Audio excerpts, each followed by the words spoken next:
ends fight. Off the body stretching out your pinstripes. Got so much to tell you, come on inside. Hey.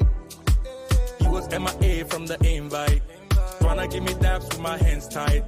All I wish for, if you could go my way. Yeah, been had me from the start. You've been on my radar for too long. Yes. You never say the word. I tell you, it's all about Manchester United. You know what I mean? I bet you gon' like it. You don't need the building.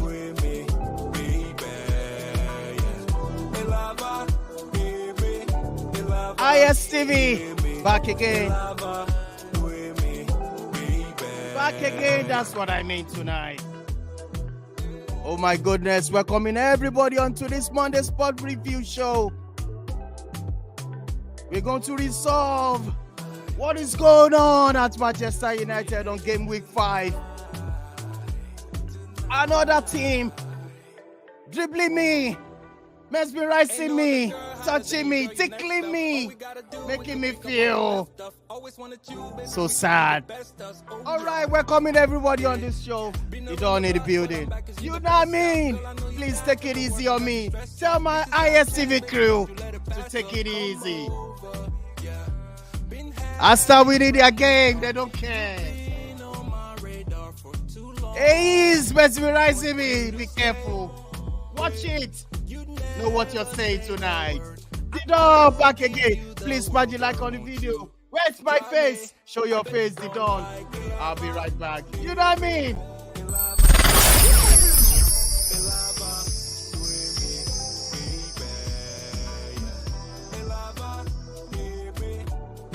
That's what I mean tonight. Didon back again. All right.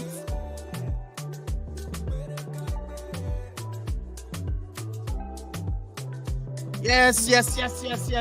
I'm back again. It is what it is, people. Smash the like on the video. Didon is back. I'm fuming on game week 5. Brighton touching me, tickling me, giving me a knock on my head.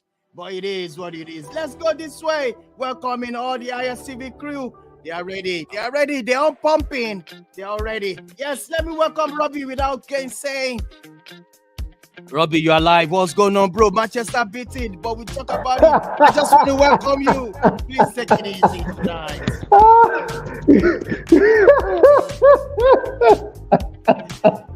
Welcome to the show. I don't even know where to start from. Good evening to you, Didon. Good evening to the guys in the house. It's good to be on the show once again. And I tell you, it's going to be an amazing time this evening. Like I said, it is so unfortunate. Really, it is very, very unfortunate.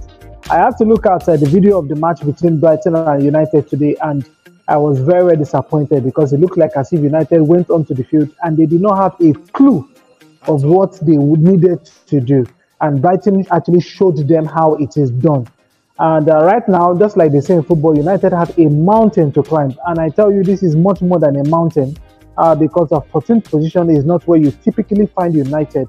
And with the kind of opponents that they have coming up in the next couple of weeks, United really need to dig deep, and they need to more or less put on something that will make their fans cheerful. And of course, we're going to talk about other teams as the show progresses. So it's good to be on the show this evening. Thank you very much for having me. All right, you're welcome. Let me welcome everybody without wasting much of our time. Let me welcome Kunle. You're welcome. You're all into the show. Kunle, what's going on? Are you okay?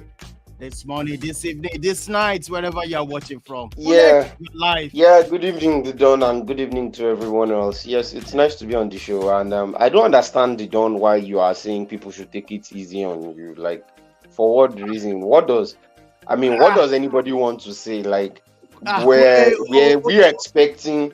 No, were people expecting that... I mean, if anybody was expecting that United were going to beat Brighton, I think they were going to be mistaken, because this is a team that I can say is probably the second best team in the Premier League after Manchester City. they play on the level. We'll delve into it. Let me welcome everybody. Okay. All right, no problem. Don't worry. No. Don't worry. I'm just telling you that you should not. Don't fret. There's don't let anybody come at you. You understand? All right. Game 5, please smash like on the video. We are ready. People are ready for me, and I'm ready. Irate, but no, I won't call Irate now. He's a bad man. He's a bad man for now. All right, Nubia Prince, you are live. Can you hear me? Yeah, they done. Yes, they done. Yeah, it's nice to be here. And yes, we broke the Goodison Park Huddle. We broke it yesterday, and we kept it as usual. So, of course, Arsenal are one of the very few teams, alongside North London neighbours, to still be unbeaten so far this season. I think we have just 4 teams. City, all right, Arsenal. Let me welcome everybody. We're all coming to it. Don't worry, bro. Backstage again. Margaret, you are live. What's going on, sis? You are gentle. Hi. Oh. Hi, Didon. What's up, bro? What's up, sis? Yeah, Sorry. good evening.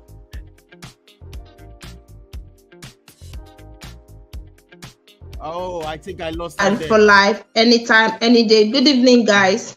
All right, let me welcome Ace. Ace also joining us live. It's in his studio right there in Lagos. You're welcome to the show, bro. Ace, you're live. Yeah, it's good to be on the show, man. Good to be on the show. Good to be here with you guys talking football and talking sports today. So let's get cracking. All right, we are going to get cracking. People watching me live and direct, please smash the like on the video. And I'm bringing on this last man standing. Irate, you're live. Take it easy. You're welcome to the show. Good evening, Don. Good evening, everyone. It's good to be here talking about the wonderful round of fixtures over the weekend. I have to quickly respond to Kunle saying that Brighton is the second best team in the Premier League. The table says otherwise. So whatever he's just trying to say there, it's not correlating at all. And if he's saying we should not be surprised Brighton beat Man United, it shows how bad and useless Man United is as a team, with an expensive squad not being able to get one over Brighton at home. So if your team is useless, just say it. Don't tell us Brighton is the second best. Yeah! 4 straight defeats for that matter. 4 straight defeats. Terrible. Well done. Now they don't start. Well done start in this video. All right. Let's get straight started. Let me quickly show you people. Over the weekend, there's so many games played in EPL. That's game 5. You can see that. Liverpool, I thought they were going to lose, but they couldn't lose. They won their game 3-1. Wolves 1, Liverpool 3. And going on to Aston Villa, they beat Crystal Palace silly 3-1 as well too. And also Fulham winning their game at home with Luton losing 0. That's 1-0. I won't want to talk about the next game later on, but let's jump straight into Spurs. Spurs winning 3-1. The goals were coming in late, but Spurs were able to win the match with 2-1. Moving on to West Ham, Man City 3-1, and also Newcastle winning this game. Very important game for them, 1-0. Moving over to Sunday, Chelsea. All right, Chelsea 0-0, and Arsenal. Tonight, they were able to nick it 1-0. So all things being equal, let me quickly talk about this. This is the table. Man City still winning 5 games, 5-5. Oh my goodness. All right, it is what it is. Tottenham winning their own games too. The second, Liverpool 3rd, Arsenal 4th, Brighton number 5. I don't know where number 13, Manchester United. No checking. We are here tonight. -4. Jesus Christ. All right. I'm good. I don't know. All right. Let me move on to Bundesliga. Leverkusen cruising. They won their game as well too. Bayern Munich number 2. Number 3 is Leipzig. Also one game at hand for them. They could jump into number 1. And number 4 is Stuttgart. That's Bundesliga stable. Moving on to La Liga, Real Madrid 5.5, 5 all over 5. Barcelona also second. Atletico Bilbao number 3, Girona, number 4 at the moment. Also, things been well. We're coming back, but let's start with this. Guys. I'm going to ask you, Irate, Man United in plagues, they are in turmoil at the moment. Irate, I put all these questions right here. Is it the players, the style of play, the owners? Is it cause or bad luck? What do you think? Irate, I'm going to start with you. Easy. Irate, you're welcome to the show. Yeah, thank you. I think it's a mixture of everything, honestly. You need to start from the top. I think there's a lot of issues going on at Man United. I mean, I wasn't aware, and I was shocked to learn that Jadon Sancho is earning as much as Mo Salah, which is quite appalling. Like, who is making these decisions? Who is putting these guys on these huge amounts of salary? And who is calling the shots when it comes to transfers? So let's take it from the top.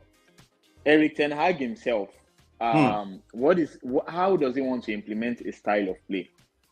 We've seen players like Casemiro, who was very, very good last season, looking leggy this season. Absolutely. He's had very bad games so far, according to his standards. Mason Mount right now is nowhere to be found. We said it last season that where would the goals come from? Mostly came from Marcus Rashford. Yeah, Marcus Rashford is not a player you can rely on. That's just the truth. Looking at his seasons over the years at Man United, he has been pretty inconsistent. You can't rely on him as your source of goals. So where are the goals coming from? So I think it's a mixture of everything. The owner, the boards, those calling the shots when it's going to transfers and signing this contract.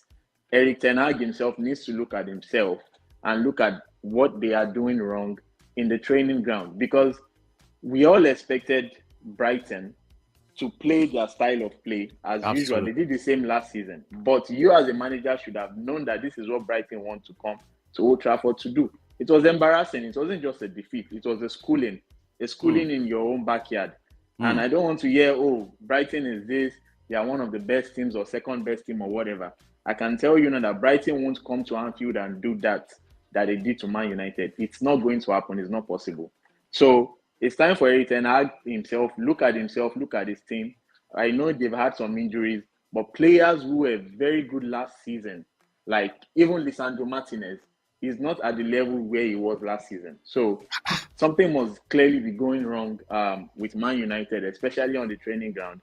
And they need to look at the club all the way from the top to the bottom, which is from the owners to those calling the shots when it comes to transfers. Recently, we've also seen decisions about, making decisions on the likes of Greenwood. They've been criticized over that as well. So management issues, coaching issues, player issues, everything just seems to be going wrong with Man United right now. And I have to say, Man United, those 2 wins are 2 very lucky wins that could have been draws. So we could have been talking about a Man United team that has not won a game this season. So close to that. So for me, it's not just a one-man problem. It's the club as a whole. The club has been in a mess since when Sir Alex Ferguson left. Oh, well, thank you so much on that. I'm going to switch over to you, Robbie. You said, look at this Manchester United plagues. Robbie, could you say, is it the attitude of the players? At some point, the way the players, they just stop playing. Look at, so many players we can start pinpointing, like, look at McTominay just walking back. I want you to explain to me, Robbie. Could you say is the player's attitude, or what do you think, Robbie? Robbie, can you hear me loud and clear? I think did I? Hello, Robbie, can you hear me? Oh my goodness, I couldn't hear Robbie. Let me switch over to a Manchester United lady. Yes, I think I can hear you now. I'm sorry, I think my network is giving me some issues here, but right. I can hear you. Please, can you quickly repeat the question again?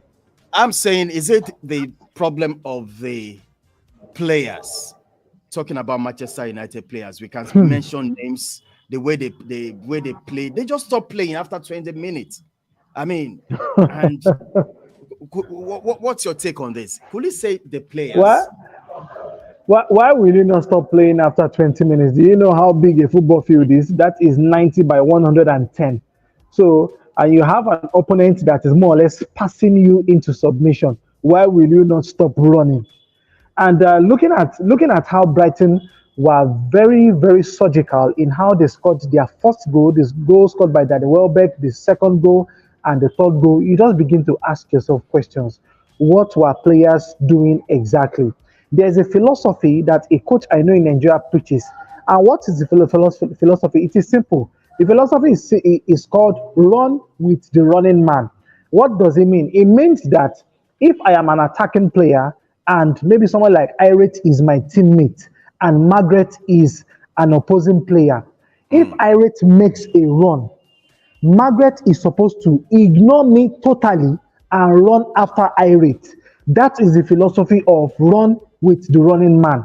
No player is faster than the ball. No matter how good you are as a player, you can never be as fast as the ball. So the best way you give yourself an edge as a defender or as a midfielder is to pick up the run of the man who is running and run after that man as if your life depends on it. And if you translate that to what we saw on Saturday, that was not the case. Man United defenders were ball watching. Man United midfielders were ball watching. The attack had nothing whatsoever in terms of threat to even disturb to disturb Brighton's defense. The goal that was scored from more or less the only shot that went towards the goal and that troubled the goalkeeper. And it came from the most unlikeliest of sources. And you begin to ask yourself this question. Let me just quickly touch on what Irate said. I don't know who decides how these players are paid in United. How in God's name is Sancho the highest paid player in United? And when you begin to look at in terms of quality, what does it bring to the table? Nothing. Is it the most special player in the squad? No.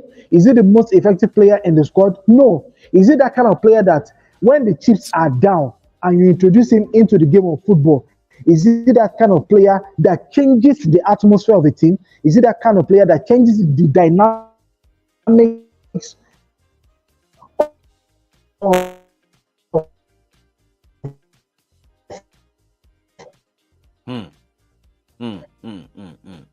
the team? Serious network from there. When he steps onto the pitch, the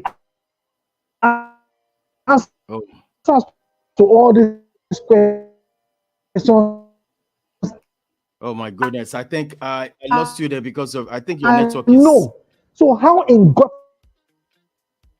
Oh! Jump in and jump out. Let me switch over to Kunle. I'm sure you watched the match. Before I'm going to ask you something about this game, Kunle.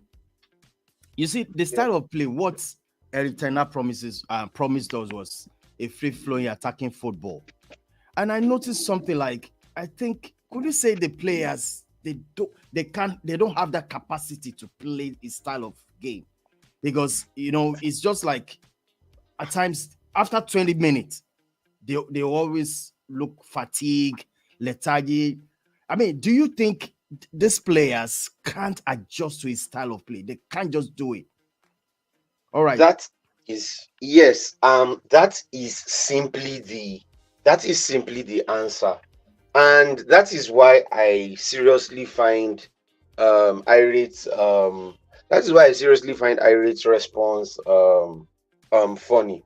Because yes, I find what Irate said funny because this is clearly a team. Where I mean that I find it funny is where he's trying to say that Brighton winning is a disgrace to United, when clearly you are coming up against a team that is well-drilled, well-oiled. I mean, if I want to take him back to memory lane, the very first game De Zerbi played was against Liverpool, and we saw what Brighton did to Liverpool at Anfield. So all those ones that he's coming and saying that how can you come to Old Trafford? Brighton could have what did Brighton do at Anfield? Did they win at Anfield? Oh, they didn't win at Anfield. Oh, but they came and they scored. Oh, and it didn't matter to you that they came and scored 3 goals against. Yeah, I mean, we were not disgraced. But that wasn't a statement of intent. Our fans didn't boo us at the end of the game. Yeah. So why are you comparing Liverpool's? This is not about the fans. This is about the fact that this is a team that has been well drilled, that has been so why is Man United not well drilled? Isn't your squad more expensive than Brighton's? You know very well that there are many issues in the club that is even beyond the manager's powers. So what do you want? So what exactly do you want the manager to do?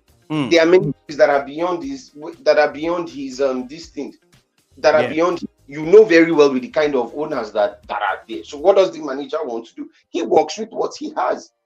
I mean, you could see that the club could not even make some of the signings that I believe he would have wanted, and we had to start going for stopgap options into getting loans. The same thing happened in January. So and despite all this was a man who was still able to get the top four. Now, mind you, even though United made the top four, that did not mean that Man United were actually already. Because I knew that there were a lot of cracks. Yeah. So all right. So let me point out this to you. The fact that United finished above Brighton last season did not mean that United were better than Brighton. Brighton was a much better team. But Kunle, if you look at what we are saying. Hello, Kunle, hold on. Sorry. Kunle, yes. I want you to talk about, my direct question was, is it the style of play of yes, and that is what players cannot do it. They can't do it, yes, because they can't do it because this is something that the bulk of them we're not inclined, where they are not used to. Okay, look at Andre Onana. You already know the kind of goalkeeper Andre Onana is, but Andre Onana cannot play the way he has been accustomed to in playing in previous clubs like Ajax and Man, because those who are in front of him do not understand it, and it is going to take immense amount of time before this thing can get into this player's head. Margaret, so it's a gradual and slow process. Gradual process. All right, Margaret, I'm sure you are ready. Margaret, I'm going to point this thing to you as a Manchester United fan. No doubt about it. Is there any time we can start criticizing? There's something. I'm not saying Ten Hag out. No, I'm not. But in your own point of view, could you say Ten Hag out, or is it Ten Hag has to be criticized? And if you want to criticize Erik Ten Hag, can you actually point out the exact thing you want to criticize Ten Hag? Because if you look at it, if I'm going to ask Ayiz now, Ayiz doesn't know my club so well, but you can look it from outside. But as a Manchester United fan, Margaret, are you saying Ten Hag out, or is it in, or in any way you want to criticize him? Please point out the exact thing this man is not getting it right, because I'm going to tell you about his signing. There's some priority, which I think, for me, De Gea supposed not to be. It shouldn't be the time. We should get this rid of Ten Hag. De Gea. But let me ask you, Margaret, as a Manchester United fan, what exactly is your position on Erik Ten Hag to be criticized, pointed out? Talk to me, Margaret. Margaret, can you hear me? Oh my goodness, network again. Oh geez. All right. Let me quickly read this post. For the problem of Manchester United system is the system. That's why I think the network problem is from your side, not from my side. Oh really? But I can hear you. Yeah. Okay. I didn't hear you, but it wasn't from my side. All right. Now I'm just asking about Erik Ten Hag position. People are saying Erik Ten Hag out. Are you saying Erik Ten Hag out, or you want to criticize him? I like one of our chats person now just started right now. The problem of Man U is the system. That's why I am for Ten Hag out. Some people are already saying Ten Hag out. What's your position, Margaret? Talk to me. Well, in as much as I don't want to follow the old trend, Ten Hag out, but I think I will have to, because where I am coming in, why I am going to criticize him now. If you look at the system right now, who influenced the buying of players? It is the manager, right? Yes. It is who the manager wants that the club goes for. The manager will not say, I want A, and the club say, no, you can't have A, but you have B. I am giving you, they won't force B on him. They'll give him that exactly A. Why? Because they are not allowing, because why it's happening that way? Man, you don't have a good sporting system. Wow. Man, you don't have a good sporting director that can go out there and get we don't even have. We don't have. We don't even have. Okay. We don't have. Look at Brighton. Despite the fact that they've sold their star players, they've sold out their players, and that same star player is actually flop. He's not playing too well at Chelsea. But Brighton are doing very well. Why? Because they have a good system. They have built. They have this kind of system that any players that comes in gel immediately, blend with the system. The system works well with them. Now back to Erik ten Hag. He is the one who influenced the recruitment of players to the club. If you're bringing in players, you don't bring in players based on I know them before. You bring in players who are hungry to play for the club. You don't bring in players who feel, okay, because it is Manchester United, I just want to have that name that I have played for Manchester United before. And not players who can actually bring out something, not good quality players. Yeah. And Alex said something about after spending. I don't actually believe that it is your money, it is how much you spend that wins you the title. Yes. Take it for example, Leicester City in 2016. How much did they spend? Who are you really going to say was a standout player? Okay, a world-class player in that Brighton team that won the Premier League that season? Yeah. None.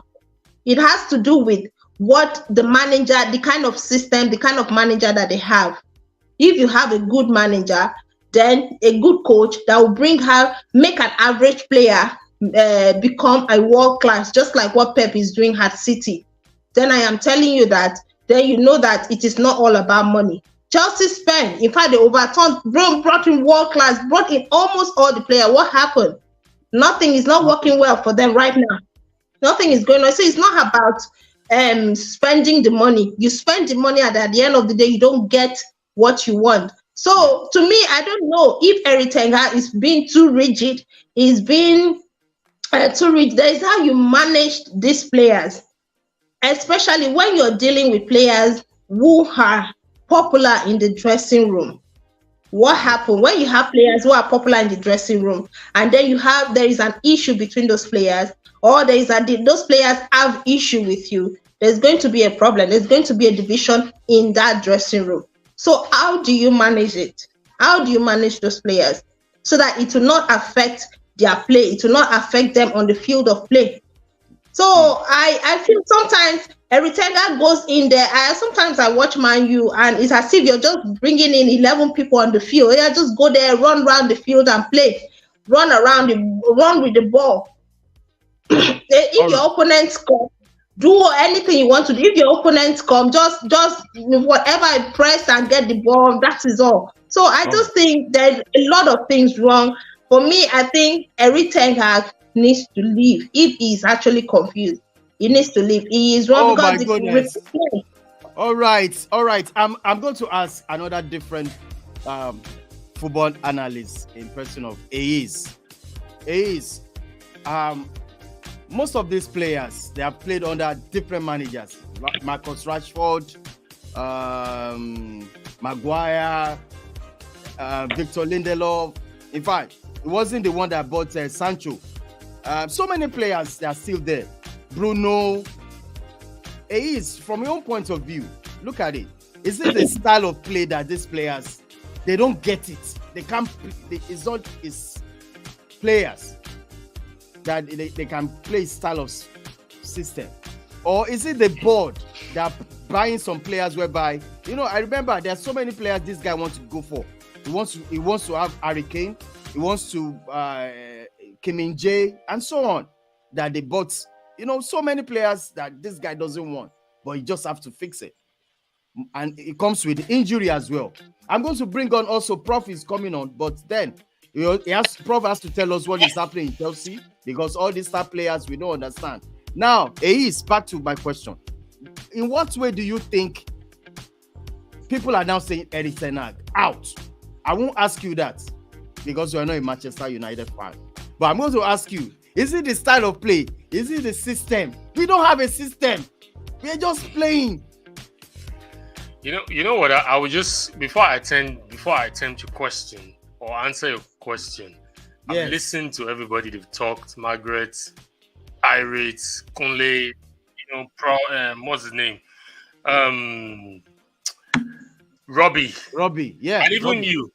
For me, I was surprised. I was surprised when I was hearing when I started hearing yesterday Erik ten Hag out. I was surprised because, looking at with benefit of hindsight, it wasn't long ago that Manchester United fans were all on social media claiming that Manchester United had a good season as compared to Arsenal because one, they finished third and they won the Carabao Cup.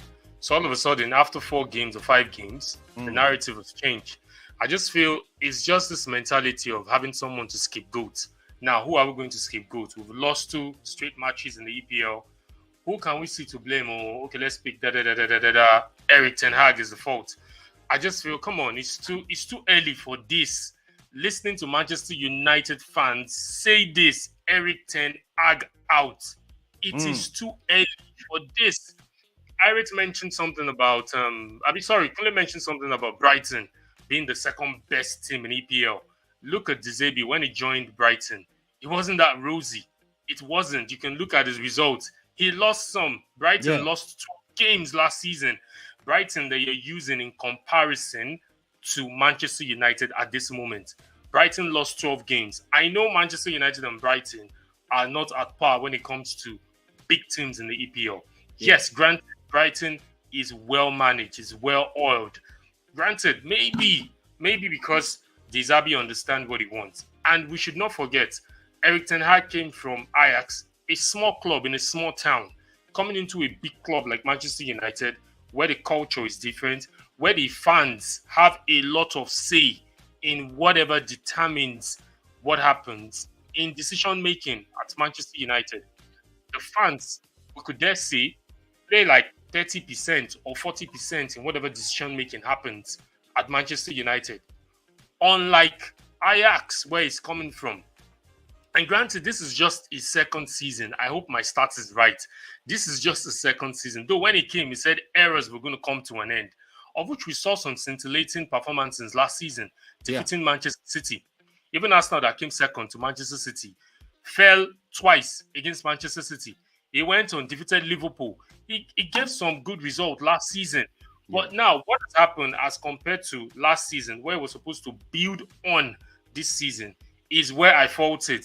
Margaret said he's in charge of buying players. Who told you he's in charge of buying players? I know I'm not a Manchester United fan, but I don't think. So just hold on. You can report to when I'm done. I'm not sure he has 100%. He has 100% decision making in the players that are meant to come in. I don't think so, and I stand to be corrected. Irate mentioned Manchester United be pathetic. Yes, right now as a Liverpool fan, you can say that. But last season, we can't say the same for Liverpool because Liverpool were not even at par anywhere. We didn't even understand what was going on with Liverpool because it was yo-yo. They win today, they lose tomorrow. Even the same Brighton hit Liverpool twice last season. So I just want us to, calm down. I know it's 5 games gone.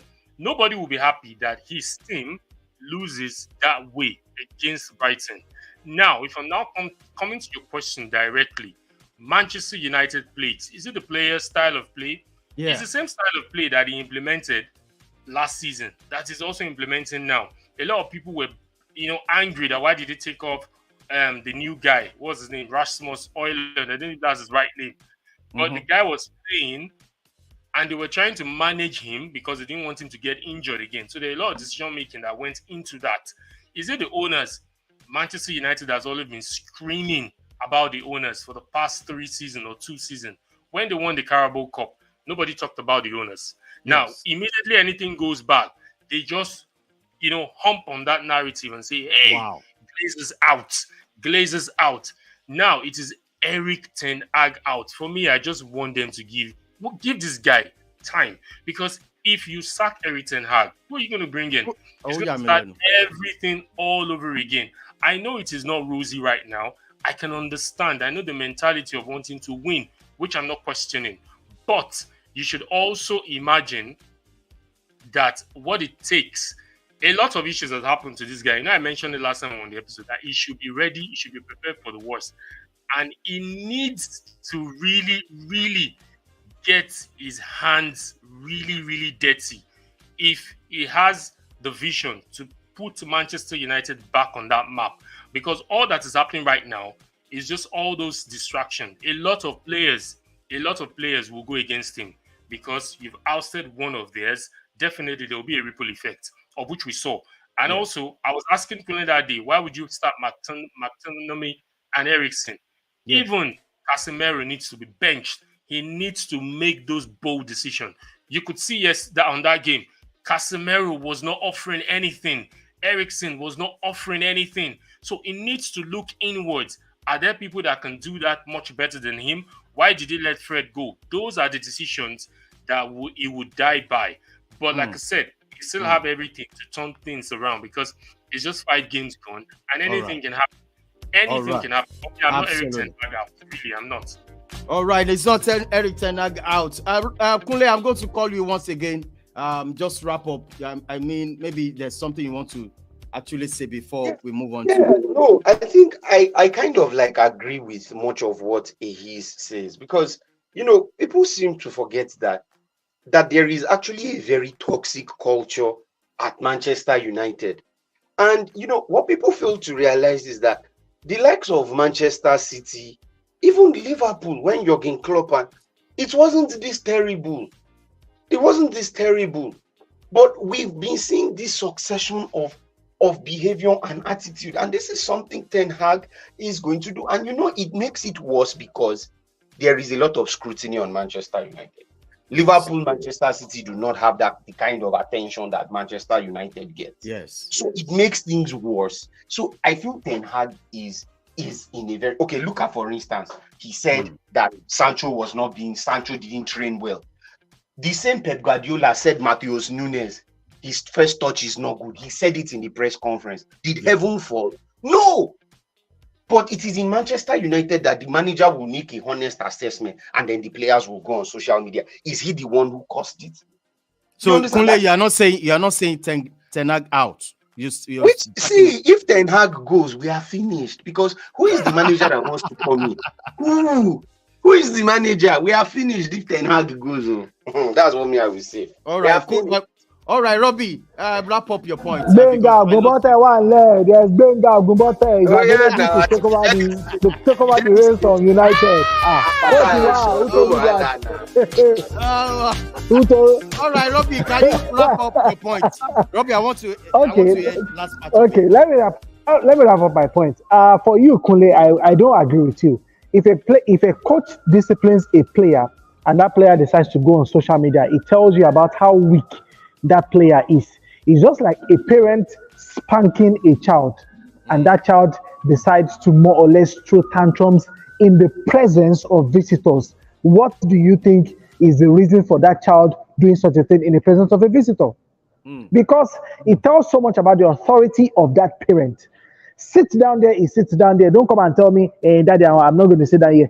Daddy, then you now start running towards a stranger or you now start running towards a visitor and you're like, no. It doesn't happen like that. But Robbie, are you saying yes, I'm with you. Out or what's your critics on Erik ten Hag? Are you saying Erik ten Hag does not have to go anywhere? I think he just has to stamp his authority as a coach in that team. And I will say it again. Erik ten Hag did not manage the kind of talent that Alex Ferguson managed. I'm talking about people like Paul Scholes, people like Ryan Giggs, people like Cristiano Ronaldo, people like Robbie Keane, people like David Beckham. These are top-notch names when you mention the foundation of United, or more or less the people who built United in this current era that we see it as. Erik ten Hag did not manage that type of talent. And I will say it again. During the era when Alex Ferguson disciplined this player, which player, please give me a name, which player came out to say, oh, Alex Ferguson, what you did, I don't like it and I want to revolt? No player there goes against him. No player. whatsoever. Not even the talented Cristiano Ronaldo during his time at the club. Remember, there was no social media. There was social media in that. The social media started in 2000. The social media started in 2000. Did it start in 2002? Even if there was no social media, there were media. Journalists were there. Robbie, there was no social media. Social media was not. I will not agree. I will not agree with that take. I will not agree with that take. Social media was not a defining factor like it is now. The Daily Mail starts today. The Daily Mail starts today. Were interviews not conducted during that period? Interviews. So those ones were normal. That is mainstream media, but social media, you don't understand. But that is one media outlet. But you don't understand. We are in an era now where even somebody who has no knowledge of and talk and hear his views. You don't understand. Like I said, during that time of Alex Ferguson and co. Were there no reporters who are looking for something to take out of the camp and put out there for everybody to hear? There were people. My philosophy about this whole thing is the discipline that United had during Alex Ferguson's time is not what is currently in vogue with the team right now. You have players who suck at. Please let me make my point. You can defend United for all you care. But are you now saying that this same social media that we have right now, why is Mitoma not tweeting? Why is other players from other clubs not tweeting? Why are they not tweeting? Since we are in the current social media era, why are players from Arsenal not tweeting? What's his name? Because they have right culture in those clubs. That's different. Let us take things as it is. Let us take for instance, look at Arsenal before Mikel Arteta came, and look at how things have changed at Arsenal. That is what I am saying. That is what I am saying. When Mikel Arteta came, hold on for me. When Mikel Arteta came, what happened? Why are people not falling out of line? Did this Mikel Arteta not deal with the situation of Granit Xhaka? Did he not deal with people like Ozil? Did he not deal with people like Aubameyang? How come the team is not in total disarray right now? How come? So you have a manager that comes into a team and has not been able to stamp his authority on the team. That is what we are saying. He knows very well. So you think all that time, you think Arteta was not getting stick where they were saying Arteta is not capable and everything? When Arsenal missed out on the top four, what are you saying, Robbie? Every month, no, continue. Arteta out was trending. Robbie, I just want to pinpoint something. Every month, when Arteta took over 2019 December thereabout, every month Arteta out was trending. Even the rival fans latched on it and spin it up into something else. See, Maitland-Niles tweeted something, or he did something on the socials. He said something about free me, let me go, or something. Yes, I saw it. Did you ever see Maitland-Niles play for Arsenal again? Did you ever see that? See, there are ways. No, he did not. Yes, that's what I'm saying. See, there are ways you handle things. Possibly, or if he had known, maybe Ten Hag, if he had known, he shouldn't have answered that question after that defeat. But like I posted here last week, I said, if Manchester United had won that game, and Erik Ten Hag said this about Sancho, would it have gained this momentum that it has gained? It wouldn't. So allow the guy to handle it. Let him live and die by his decision. If this is where he wants to take Manchester United to, onto the next level from here, by bringing discipline into the team, if it works for him, fine. But if another manager comes in, Ole, the same thing we heard about him, Ole out, this. So what does Manchester United fans really want? What? Mourinho came in, the same thing. So I think Manchester United, and another strategy Arteta used, because I know Kunle or both of you touched on Arteta. Arteta, the strategy he used was endearing whatever his project is with the fans. There were videos that were released. There were commercials that were released concerning Arsenal and the fans. He deliberately worked on the fans because he understood the fan base of Arsenal is divided. So he worked on it, and I think that's what Erik ten Hag needs to work on at this time. Because yes, he have what he wants to do, but the fans, are they allowing him? Now everybody's saying Erik ten Hag out. Yeah, everybody's saying Erik ten Hag out. Please, can I chip in something? Yeah. Can I chip in something, please? Yeah, Margaret, I'm going to give you 2 minutes. Let me read. It seems everybody wants. Wow. Oh my goodness. All right. Margaret, talk to me. Okay. I think the person that just posted that comment, he said something about man management, and I think I would want to agree with him about that, because Ole fine when it comes to being a good manager. I mean, a good coach, tactically and otherwise. I know it was actually poor. It was down. It was not up to United standard. But there was one thing I actually noticed in his management. When it comes to man management, Ole actually did very well in that. He did very well. And there were a lot of things happening at Manchester United. You see that most of these players, we didn't really hear them coming out doing. I don't know if anybody can prove me wrong, but under Ole. But the only thing was that tactically, he was very, very poor. So I think that is where the issue of Ten Hag is getting too much. First with Cristiano Ronaldo, doing him for Cristiano to boldly come out while he's still on contract at United, which he wouldn't have done that under Sir Alex or probably under Van Gaal. He wouldn't. And then David De Gea situation, everything then Sancho replying him back. It means that he is having issue when it comes to managing a team, a club. So that's all. All right. Okay. Thank you. Margaret, so much. sorry, Robbie, sorry. So Margaret, because of my time. If it was Maguire that Erik ten Hag treated this way, would you guys bulge? Would Manchester United fan base bulge? That's another thing. All right. Let me call on Prof. We are going to switch over to Chelsea quickly, but I want a Chelsea fan as well. Prof, can you hear me loud and clear? The game ended 0-0. It is what it is. Is there any pressure on the coach right at the moment? I'm talking about Poch. No pressure. No pressure at all.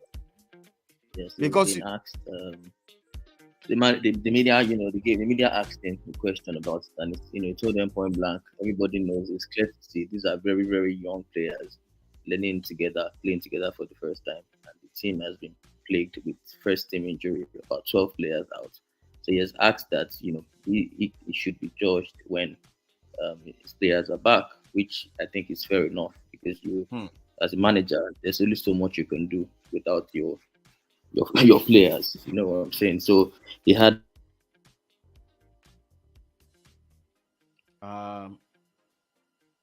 your mic is Chelsea could have.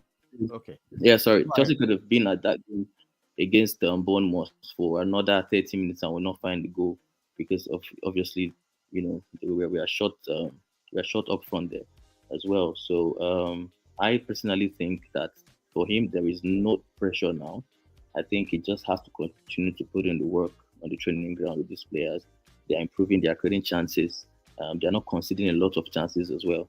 They just need to find a way to gel together, understand each other better, play together more. And then we need the players back from injury. Very, very important. We need those players back. The whole 12 players. I think if you take 12 players from any team, I think it's part of the reasons, it's part of what's affecting Man United, by the way. They are plagued also lots of injuries.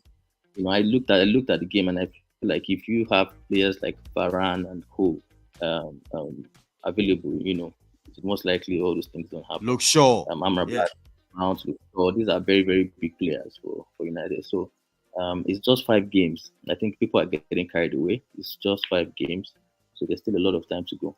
So for me, I'm not panicking. The idea is for him to try and finish in the European positions. It's not challenging for the title. But don't you think all the fans they're not turning against Poch style of play or something? No, it's not about Poch now. No. There's a great improvement from last season. I watched all games last season. I've watched Poch this season. There's a great improvement from the way we play. Raheem Sterling is playing better. The striker Jackson is trying. He's not just getting his goals. These players are just playing together. I mean, there are a lot of signings that we've made. You know, if you make so much signings, everybody's saying the same thing. You have to give them time. You know, these are young players, and there's so much. We have to just give them time to gel. That's what I feel. All right, let's move on to Champions League is about to start. Margaret, you want to face Prof? No, yeah, you know what? The way he calmly say it and then try to bring in United to teach us so that nobody will go into Chelsea matter. You know, like, Prof, do you know what? You be real, you dey play mind games. I like the fact that Prof is now gentle and all those early preseason Gaga, you know, is now calm about the whole situation. And maybe you are talking about the conference league. Yeah, whether conference league. If it's conference league, you guys might not. You might be in, okay, yeah, because you might end up maybe in top 10 or something. So I mean, no, European like places is what I think. European places, we will finish in European places. Well, maybe Champions League at best, because I think there are even some mid-table. I think Chelsea is not even a mid-table team.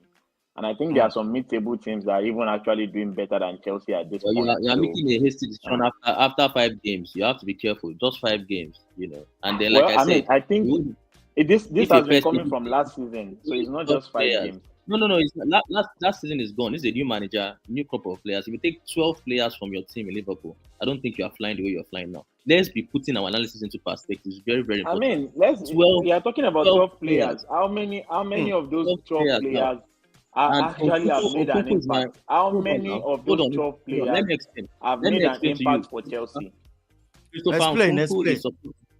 Christopher Nkunku is supposed to be the talisman. He was signed to be the main man. He's an European player. He's a player in Europe. Scores goals, scored a lot of goals for Leipzig and Champions League and everything. He's not kicked a football for Chelsea. So he's supposed to be the man. Jackson is not even as good as him, and he's out. He has not kicked the football. Chukwuemeka was coming to perform. He had just come into his stride, scored a beautiful goal against West Ham. Got injured and went out. Because he scored one goal. Is that yeah, but then they have to play. Because you are mentioning football. A list of 12 players, and I can only see 2 players from that 12 that will make a real impact in that. Yeah, and just like I was analyzing the share, right? 1 goal wins you 3 points. Arsenal won Everton with a goal by Trossard. If Nkunku scored a goal against Bournemouth for me, I'm 3 points and I'm up in that table. So let's not talk about it. You are relying on Nkunku to come in and score one goal for you. Let's be realistic here. Please, Don, let me just tell you, let's be realistic. Yeah, yes, I made fun of Chelsea. I make them like I laugh at them for spending so much money. But let's look at it this way: this club got a new owner. The owner is not even up to 2 years there. Let us just look at that. He came with his own system. The first time he made himself the chairman and also the sporting director, acting sporting director. No, mind you, all the people that were there before left. Yeah. He made himself the chairman and the director of football, and he hired 2 sporting directors. And yes, later on he hired them. He was active first. So he made those people that were there in the previous reigns, they left. So and then he came in with his own system, with his own okay, this is who I want, this is the manager I want. He brought in players and all of that. So I feel Chelsea situation is actually different from Manchester United home. They have new owner, new players that comes in from different clubs, different countries. So it will actually take time. If you look at it right now, Chelsea don't really have much experience, like much players that have been in the club for long. I think the holders right now we'll be talking about Ben Chilwell and Reece James, and who else again have been in the club for long. But the many ones are just new faces. So Chelsea actually need time. They need time. All right, let's move on to Champions League. Don, may I have something to say? About Chelsea? Even if the network took me out, please, I don't know, for whatever reason. Can I respond to Margaret real quick? No, I even want to respond to Margaret because I don't understand what else she's saying. I understand. Maybe I don't understand too. Like, maybe she wants to play the pity party because really there's no pity party here. We are the same. No, there's no pity party here. You're not even in the same. This is an owner. You said I said. No. That is what I said. It is much more. We shouldn't talk about Chelsea or that Man is actually what. No, it's not a tenable excuse. You know why I would say that? You know why I would say that? You know why I would say that? Yeah, you know why I would say that? Chelsea is not a tenable excuse that you're telling me with injuries and all that. Now, I like the way we're bringing Brighton's narrative into the play. I like it because that was how we started, and let's roll with it. We're comparing Brighton with Manchester United. Now, did you see the Brighton team that played against Manchester United on Saturday? The valuation of that team was not up to £20 million. Wow. The 11 players that started. So that shows you a manager. Oh, Margaret has gone. I hope she's hearing this. That shows you a manager was brought in. Don't worry, we are hearing on our behalf, Daddy. Continue, please. We are hearing on our behalf. A manager was brought in to do the job. You're saying these players have not played with each other. How many of the Brighton players have played with each other? The manager that came in. How many, if we count? Because Brighton too brought in new players. You're right. Brighton too brought in new players, and you could see that day on Saturday the valuation of that squad was not even up to £20 million. And mind you, Brighton too, because all of a sudden we're making silly excuses that has to do with injuries. I don't understand. The other day, Arsenal defeated Manchester United. Someone came here live show and saying because the defender was out, that was why Arsenal won. I don't understand this mentality of making excuses about injuries. That's why you bring in a full squad. You have other people that can come in whenever there is injury.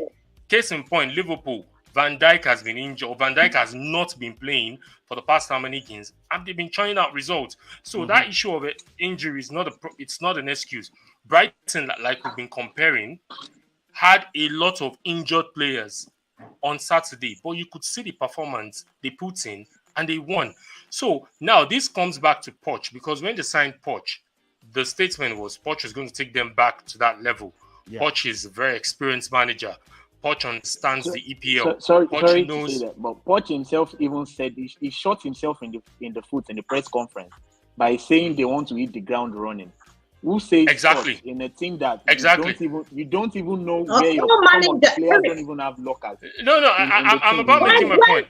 Hold on, Margaret, please. Hold on, Margaret. Margaret, please. Because this Poch guy just keeps shooting himself in press conferences. The last one, he's saying 1 billion, not 1 billion. Now, you're saying the last press conference after the game, was saying they shouldn't judge him with what he has now. They should judge him with the full players. Who comes out to say that? Because nobody's going to come out at the end of the day to say, hey, your players were injured. Nobody gave us now that excuse to say, oh, Saliba, your influential player, was injured in the crunch time of the season. That was why you lost the title. Oh, sorry, Bele. Everybody put the heat on Arsenal. So right now, Chelsea should not. I'm not going to allow any excuse about because really you could see Bournemouth were just hitting. See, it was just so easy for Bournemouth that on yesterday, and if it was a quality side, possibly or probably they would have defeated Chelsea. So this excuse of saying injured players, no, it's not going to take it. I'm not going to take it. The monies was spent and results needs to start showing. We are not going to hear that excuse. And me, I will be here by the grace of God to always turn the heat on Chelsea. For me, that performance on Sunday yesterday was a shitty performance. Very shitty. See, I was reading stats. Even Bournemouth in the year of 2023 has won the same amount of games, or have even won more games than Chelsea in the entire calendar year of 2023. And you're coming to tell us here that your injury or no injury. Nobody's going to take that. Can we move on to Champions League? Poch needs to do the job. Before we move to Champions League, so let me quickly make it. You see, it's very, like I said, I just used to laugh here when I'm behind the mute when people are analyzing football. It's laughable. You know, this same Brighton beat an Arsenal team that was on the way to a title. All right, let's call the team together. They trashed them. So people open their mouth and analyze football, but they don't really think deep about it, right? Do you really want to hide behind that? Do you really want to hide behind that? Let's do you really want to hide? No, do you really want to hide behind? This is the most ridiculous thing I've ever heard. This is the most ridiculous thing I've ever heard. This is the most ridiculous thing I've ever heard. Please, can you please mute me? Let me speak. Ridiculous thing we've ever heard. You want to hide that Brighton defeated Arsenal 3-0? Let there be decorum now. All right. Let there be decorum. All right, Prof. I've voted. Exactly. We need decorum. Brighton trashed an Arsenal team that was on the way to a title, and they're not half. The Arteta is not. You would not say that. This is the most ridiculous analysis I've ever heard. Can you please keep quiet and let me talk? Keep quiet now. This is the most ridiculous analysis I've ever. I said, Udare, give me joy. You know what? Prof. Let us move on to. Let us move on to Champions League, please. Liverpool has won one out of like 3-4 games or 5 games against Brighton. Same thing with which other team? Arsenal itself. How many games have they won against Brighton? So you don't just come out and say because Man United lost against Brighton. It means Brighton is. Everybody keeps talking about Brighton. We've forgotten how Tottenham are doing very well. We've all forgotten about Tottenham. No. Putting into context here. Everybody's team. He drilled a team that was not valued up to. All right, hold on. Don, let's put context into this. Hold on. Don, let's put context into this. Don, context. De Zerbi drilled for 2 years. Context, please, because you went out of the way. Come on, that analysis is so ridiculous. All right. No. Don, hold on. When Arsenal got trashed on the way to the title by Brighton, did you come and say this? This is so ridiculous, man. You're saying? Did you this come? Is so ridiculous. You come out here and say. So don't come here and analyze football. Don, hold on. When you want to analyze football, I want to analyze football properly. Don't just come here. When will they play? Yes, hold on. How can you come here and tell me that Tony Evans and Maguire? You are comparing Tony Evans and Maguire to Varane. John, can you imagine? Putting into context. Tony Evans and Maguire. They want to hear what I want to say now. They want to hear what I want to say. Putting it into context, what I said before he started rabble-rousing and giving analysis that doesn't make sense at all.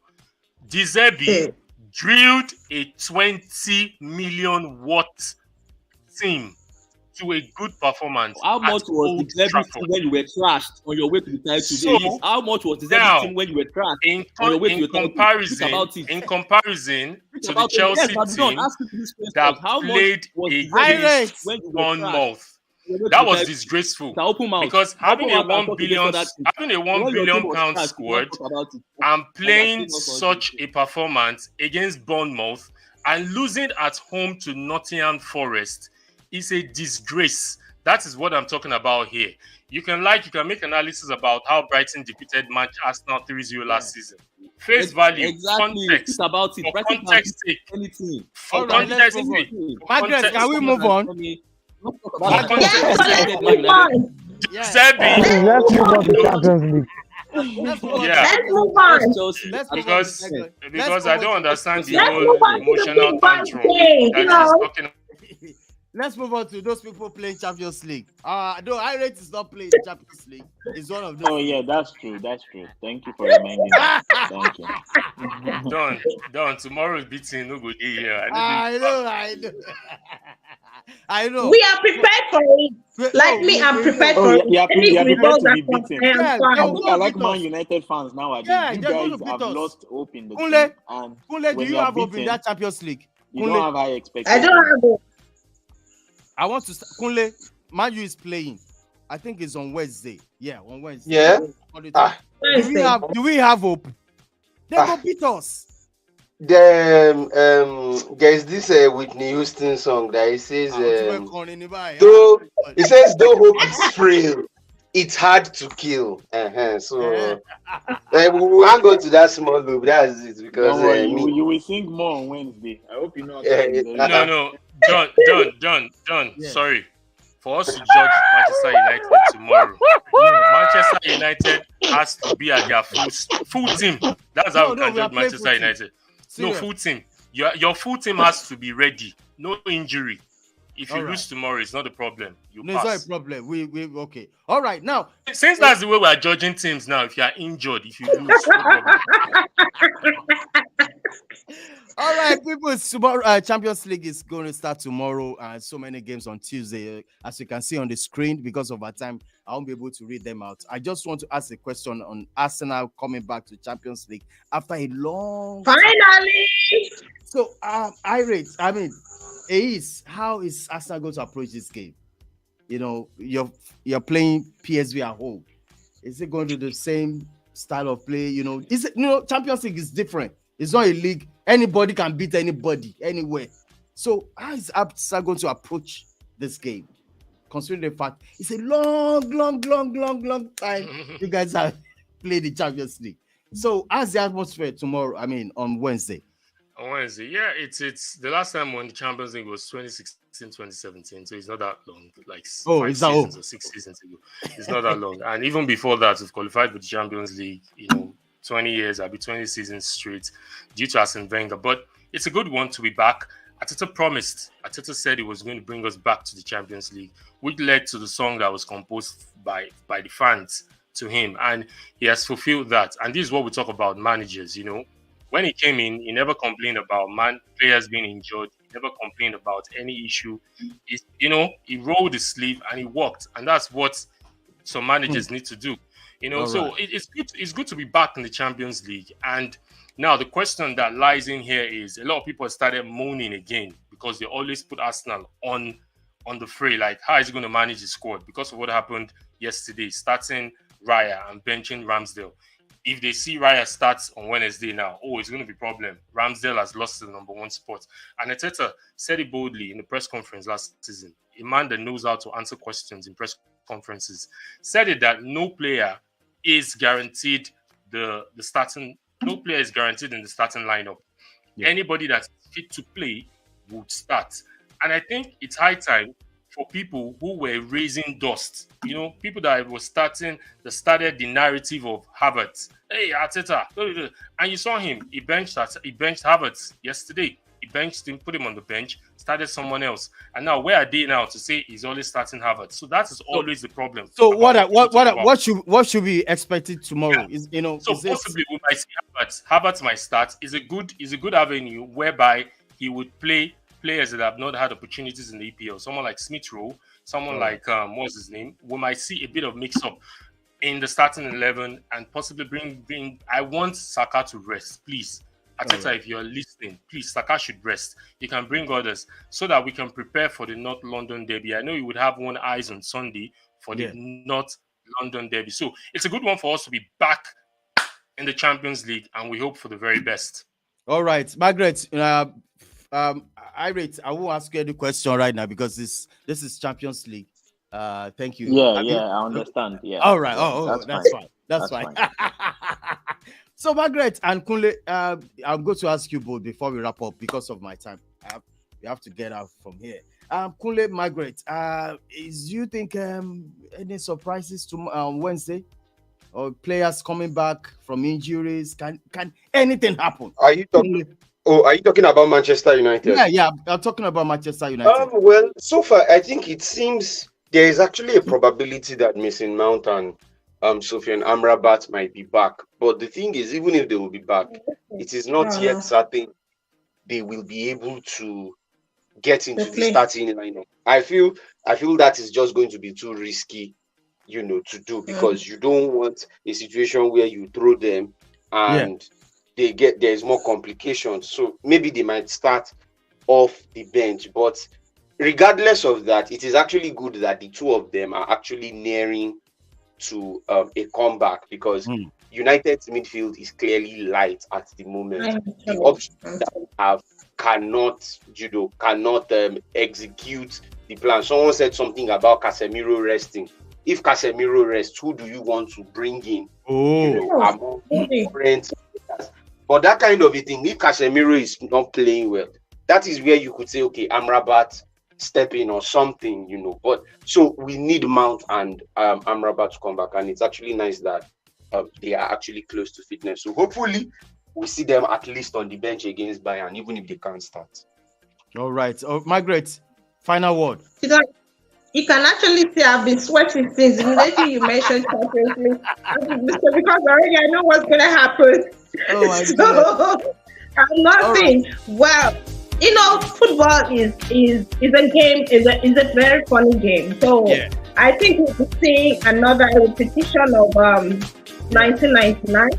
So let's see what we have. Oh, they have Harry Kane, the man who we have been hiring, who we were hoping will definitely be on the United side. But unfortunately, we'll be playing against Bayern players. So let's see what we happen tomorrow. Hopefully, because that is how we are playing now. United are just playing now. Bayern won't have to destroy Manchester United at least. Robbie said I should use my salary and put over 2.5. All right, everybody, thank you for just enjoy the game. You don't need to put money on it. Just enjoy. Just enjoy. All right, I'm going to say, Ira, thank you so much for joining us on this one. Yeah, thank you, Don, for having me. But you'll be playing on Thursday, right? I just want to. This season, we just want to relax more. I mean, we've been in Champions League finals for like a couple of years. We know those that went to mark register. I can't win. Exactly.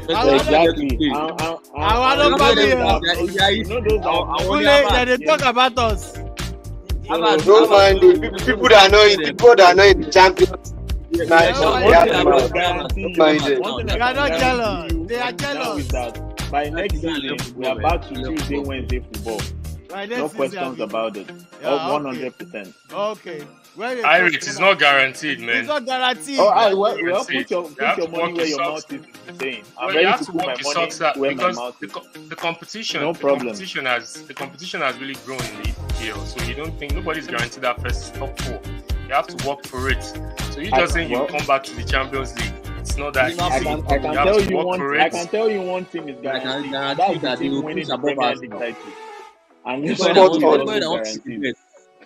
Liverpool is finishing. Because of that competition, I actually believe that even City are not going to have it easy. It's going to be tougher for City. We've been saying this in every season. Yeah, of course it is. Okay. No, they will always get closer. We'll see how we find out. Don't worry. Everybody are talking about Brighton.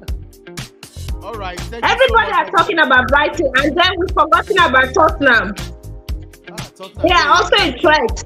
Nobody's talking about Tottenham just because Brighton are beating Manchester United. So they have been like, that talking point. They've been like the Barcelona of the EPL.